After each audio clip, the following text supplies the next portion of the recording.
ஒரே வீடியோல வெயிட் லாஸ்க்காக நான் வந்து நிறைய டிப்ஸ் வந்து சொல்ல போறேங்க. ஃபர்ஸ்ட் வந்து பாத்தீங்கன்னா காலையில குடிக்கிறதுக்கு இந்த எம்ப்டி ஸ்டமக்ல குடிக்கிறதுக்கு இந்த மாதிரி பிளாக் டீல இஞ்சி போட்டு நல்லா வந்து பாத்தீங்கன்னா குடிக்கலாம். வித்தவுட் சுகர் தான் இதுலயுமே.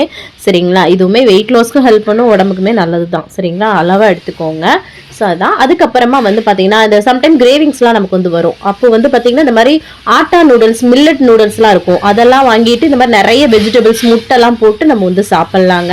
ஸோ அதுவுமே வந்து வெயிட் லாஸ்க்கு நமக்கு அந்த கிரேவிங்ஸ் கண்ட்ரோல் பண்ணிட்டு ஹெல்ப்ஃபுல்லாக இருக்கும். அதுக்கப்புறம் வந்து எப்பவுமே ரவைக்களி, கேப்பக்களி தனித்தனியாக கிண்டிப்போம். இப்போ ரவை 3 ஸ்பூன், அப்புறம் கேப்ப மாவு 3 ஸ்பூன், அதாவது ராகி மாவு தான் சொல்கிறேன்.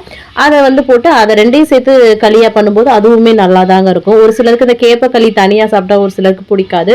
ஸோ இந்த மாதிரி ட்ரை பண்ணி பாருங்க. உப்பு தேவையான அளவுக்கு போட்டு ஒரு 3/4 கிளாஸ் அளவு தண்ணி தாங்க. சரிங்களா? அதுக்கு நான் பயறு வகை குழம்பு இந்த மாதிரி முள்ளங்கி எல்லாம் வச்சு சாப்பிட்டேங்க. ஸோ இந்த மாதிரி பேலன்ஸ் பண்ணிக்கோங்க. தேங்க்ஸ் ஃபார் வாட்சிங். பாய்.